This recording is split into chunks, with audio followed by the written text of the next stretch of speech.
Welcome to this class. In the last class, we looked at the different actors in the marketing environment and the role they play with respect to the firm. Now, here we take a company and try to analyze this environment in a little more depth. The company that we are taking into account is a typical candy company.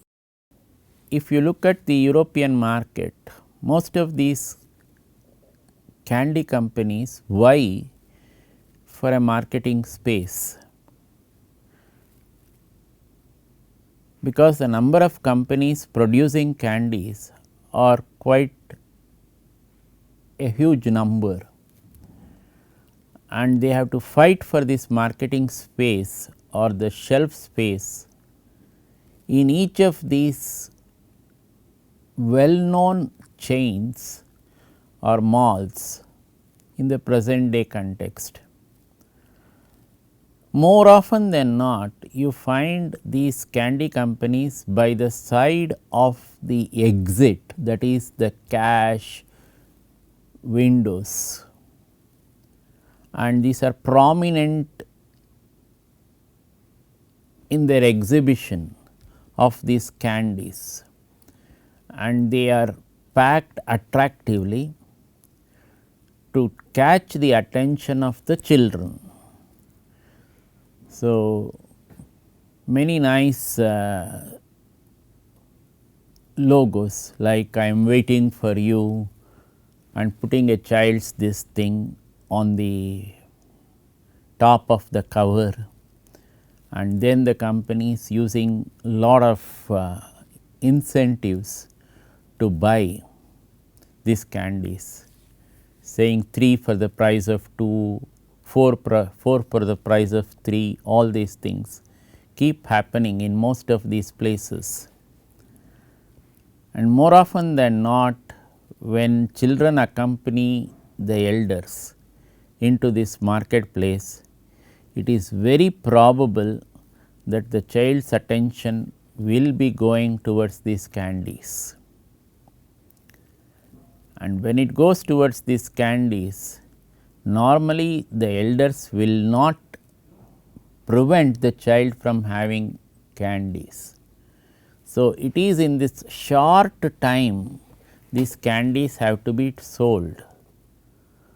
So, the children have to find these candies to be very attractive. So, the candy companies have to really put in all their skills to make these candies to be attractive to the children, so that the sale can take place in the last 5 minutes or so with respect to this marketing malls or whatever you call that. So, this is very popular in the European market and also in the American market. So, take a typical candy company, we are trying to take a typical candy company and finding out what are the inputs that are required for making marketing decisions and how these decisions are going to affect the output. Now, we look at a typical input output map for a candy company. If you look at this map, you are seeing 3 compartments here. This is with respect to the company. What is the type of inputs that the company is looking at? These inputs are broadly divided under 3 heads. One is the long and short range goals with respect to the company. Kindly note this. A candy company looks at the target sales growth, the target return on sales, and the target return on investment as its long and short range goals. Now, the second module here with respect to inputs is the environment forecast factors. If you look at the environment forecast factors, the population growth, the disposable personal income, the cultural factors, the cost and the supply outlook. What is a typical expectation? When you say population growth, the typical expectation is when the population of children or a segment in a particular age group increases, that could be a good target for a candy company. So, a typical candy company sales will be in the region of up to 15 years. You can have this candy sales being quite popular, especially in the western market. The disposable personal income. What is this disposable personal income? It is the income of the parents or the elders which you are looking at. It is not the income of the child. So, when the elders have a disposable personal income, for them this last part of the sale in a typical mall will be this candy, and to make an investment, a typically small investment considering what all they have marketed or gone through the marketing of other items, this small investment nobody will be grudging against having this candy for the child. So, the cultural factors, suppose some segments of the population are averse to have their children having candies, then that segment is not a potential market segment for the candy company. But generally most of the segments do not have a taboo on this candy. Then the next factor in this module on environmental forecast is the cost and supply outlook. So, in order to make these candies, you may require sugar, you may require some coatings to make it sweet, all those types of things. And how does this environment look with respect to the supply of these types of raw materials which go into making the candy. Now, the third module in this input is what we call the marketing factors. The marketing factors are basically two. One is what is called the marketing response assumptions, and the second is what is called the competitive outlook. So, if you look at a typical candy, a candy should not be very sweet. Similarly, the sweetness of the candy should not be very low also. So, the research studies have indicated that if the sweetness is anywhere between 28 to 32% with respect to the candy, the child will like that candy. So, it is this 4% gap. Some candy companies might have a 28% sweetness with respect to the candy, some of them 29, some of them 30, and the child might like to try all these sweet combinations, one at 28, 29, 30, 31, 32. So, the small band or the gap of these 4%, sometimes they increase it to 33 also to make it a little extra sweet for those children who want more sweet. but beyond 33 the candy loses its taste. Okay. So, this is that, and how does this sweetness with respect to the candy, how do they alter this? It typically gets altered by what the competitor has done. Suppose he has put this sweetness at 28%, you may like to put it at 29. That is, suppose you are a candy company.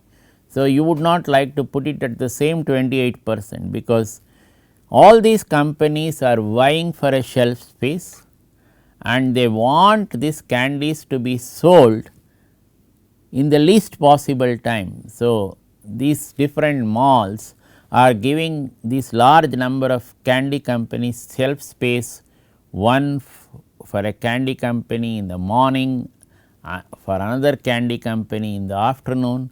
So, all their candy wares should be sold in that morning slots, similarly in the afternoon slots, and so many companies are vying for this shelf space. So, this is the way these three modules with respect to a candy company works, but these three modules are common with respect to any company. So, they are called the input modules. So, there are three modules on long and short term goals, that is long and short range goals, then the environmental forecast factors, then the marketing factors. All this will tell you which are the ones which you should take into account.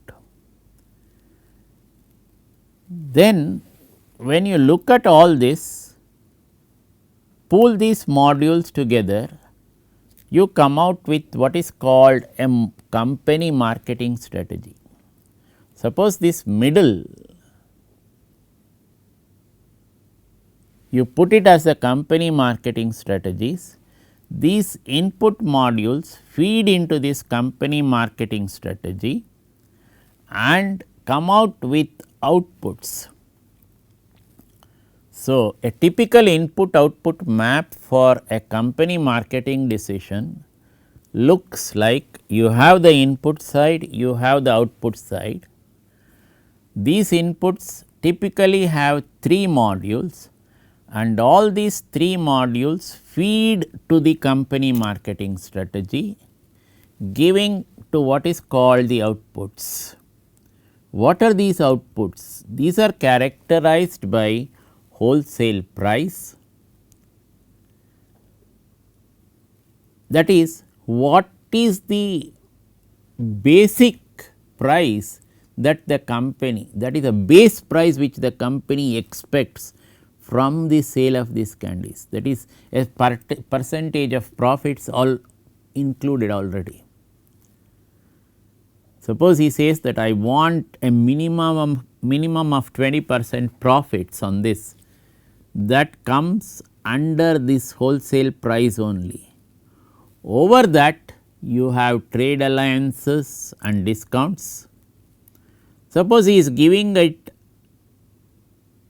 at this wholesale price at X, he has to account for trade alliances and discounts, he has to account for sales calls and service, then he has to account for trade advertising and promotion.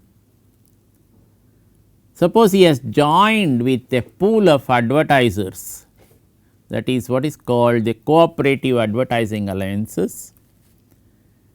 Then in order to produce these candies, he has taken credit, let us say all these trade credit policies.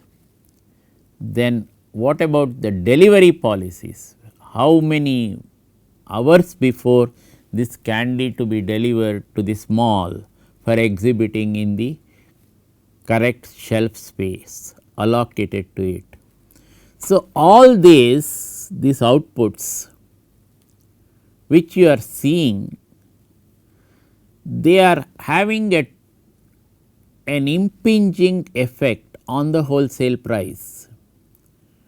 So, a candy manufacturer can sell his candy at that particular wholesale price, taking into account all these other factors which are coming in. So, the margin will get jacked up when all these factors are taken into account.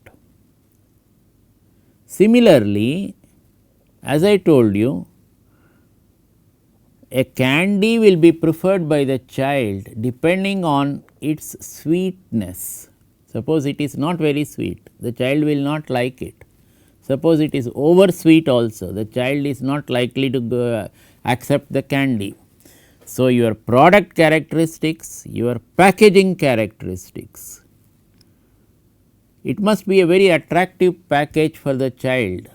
So, when the child sees that pack, he or she should be going in for that candy. He would like to pick that candy up from the last shelf of this marketing slot, which is allocated to him at the end, that is a candy company at the end. So, taking all these things into account, you fix the retail price. So, similarly, a few more things. What is a consumer deals? I told you 3 for the price of 2, 4 for the price of 3. All this going as incentives, it is really decided upon many times at the end. Suppose your sales are coming down, sometimes they increase this intensive, so that within the time allocated all the candies that were exhibited could be sold. So, many times in these large shops like the Currys or the Dixons, you find that in this lost this thing, within 2-3 hours you do not find this candy. It was there at 9 o'clock, at 12 o'clock it is not there. So, everything is cleared. So, by the time this lunch is over, a new candy company comes over to exhibit its wares. So, this consumer advertising and the consumer deals come into play in this whole setup. So, going backwards, any marketing company, in order to market its wares, has to have certain inputs, has to have these inputs will give rise to certain outputs. What has been exhibited in this slide is the typical input output of a company marketing decision with respect to a candy company. And these candies are very popular in the West. So, this candy company is taken as the example for this. So, a typical input map will have 3 modules, one on the long and short range goals, second on the environment forecast factors, third on the marketing factors. Then you have the typical outputs when these input modules feed into the company marketing strategy to give the typical outputs which were exhibited with respect to the candy company. Okay. So, these 2 modules with respect to the outputs are called the trade marketing mix and the consumer marketing mix. So, on the input side you have 3 modules, on the output side you have 2 mixes coming in with respect to the trade marketing mix and the consumer marketing mix. Now, how does the buyer behave with respect to these input output maps, that is of this candy company? So, in the previous slide we looked at the input output map with respect to the candy company. Now, in this slide we are going to look at the input output map taking into account the buyer, that is a child. Many times the child might not be able to make a decision on its behalf. The decision will be made by the elders, parents who are accompanying the child. Okay. So, what is it that goes into their mind? If you look at that, the typical this thing which goes into their mind will be about the child's this thing health. How is it going to affect the child's health? So, the typical factors they are going to take into account with respect to their child are likely to be these. So, again there are likely to be 3 modules. What are the types of modules which are going to come? Look at these modules. One is the product and promotion factors. Kindly note the type of changes that are coming in. So, with respect to the candy company itself, here in the previous slide we had the long and short range goals. Now, with respect to the buyer, that is the child, the decision taken by the parent or the elders, they are looking at product and promotion factors. What are the factors that are likely to be involved? The factors that are likely to be involved is the perceived product characteristics. Is it going to harm the child? Is it going to be good for the health of the child? From which company is this candy coming in? All these types of things which the parent is going to evaluate before allowing the child. All this happens very fast.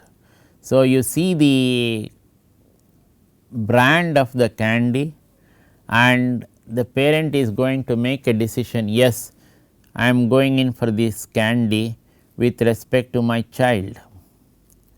So, the perceived product characteristics, the packaging characteristics, the retail price, the consumer deals and the consumer advertising. So, what we called in the previous this thing as the type of marketing mix that is going to come, it is also exhibited by the buyer.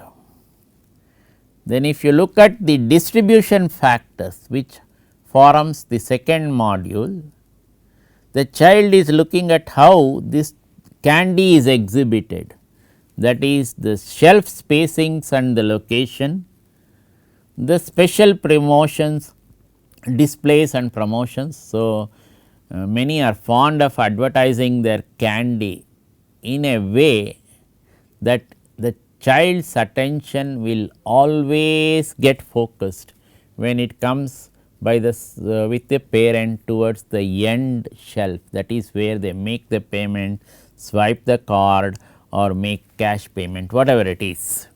Then the type of retail advertising. So, many times they exhibit small catchy banners, so that the child will never miss that. And many times they say we are always having a stock of these candies. So, it is not going to go out of stock for those 3 or 4 hours time which this mall is going to allot for that particular candy company. So, the shelf spacings, the location, the special displays and the promotions, the retail advertising and the in stock maintenance form what we call the distribution factors.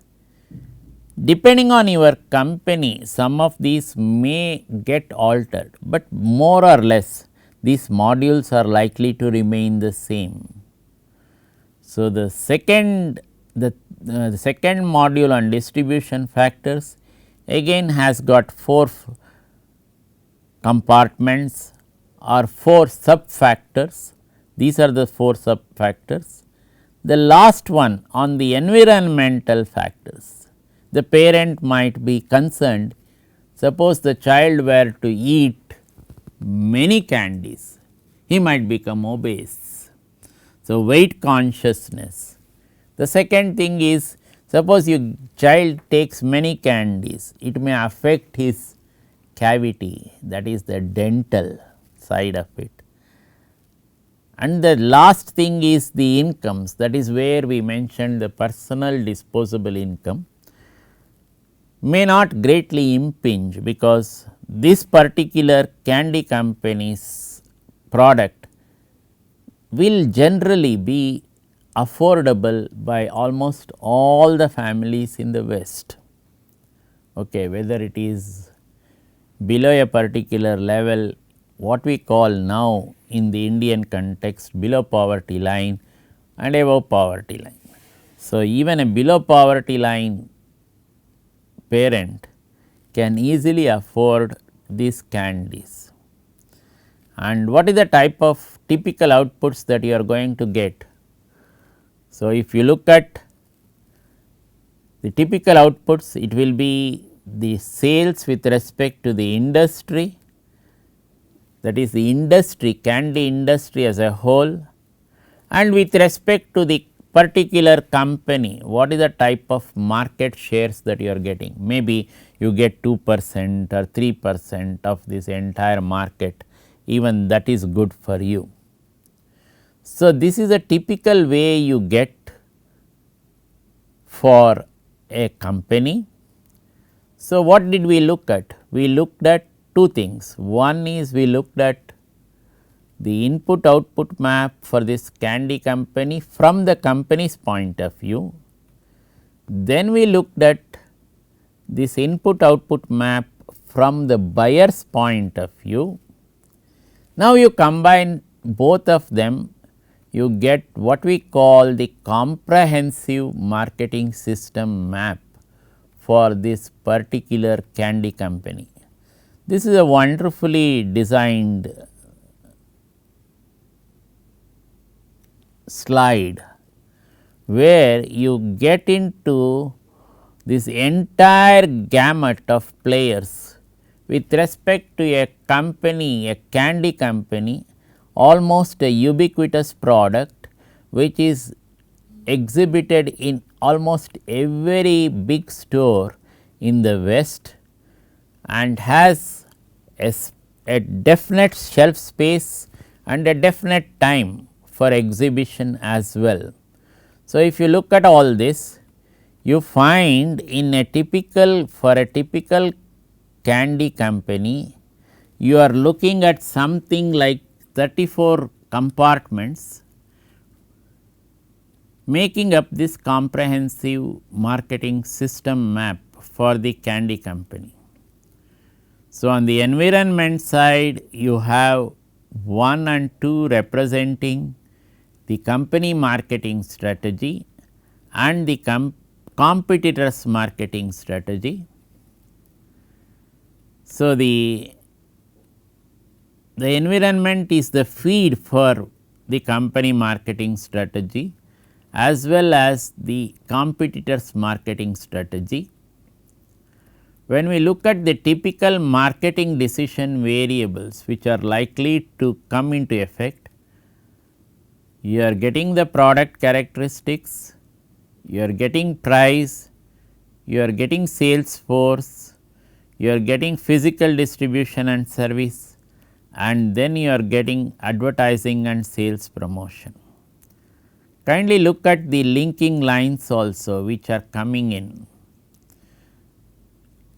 Now, when you look at the marketing channels for a typical candy company, you can have it by vending machines, you can have it by grocery chains, you can have it by jobbers and wholesalers, you can have it by other retailers, and all this is going are inputs to the buyer behavior. Kindly note that you can whether you are exhibiting in the retail shelf space or you are exhibiting your candies through vending machines all this is going to catch the attention of the child, and the child is likely to have or go in for different varieties on different days. So, in a way the candy company has to vie for the attention of the child. Okay. Now, depending on what you are feeding the child with, that is through which marketing channel, the buyer, that is the child, is going to make a purchase of your candy. And when the child makes the purchase of the candy, you are looking at two things. One is the candy industry sales as a whole and your market share. So, suppose it was 100 units for the entire industry, your market share, let us say, is 3% of that, then you have sold 3 with respect to a typical 100 sale. Like that, most of these candy companies are vying or in fact competing for a small market share in the western market, and this is how it looks like. So, the last part of this comprehensive marketing system map is the sales and cost. The sales with respect to the company, the cost which the company incurs. So, this is a typical comprehensive marketing system map. What we have looked at is this map with respect to a ubiquitous product like the candy in the western market. Okay.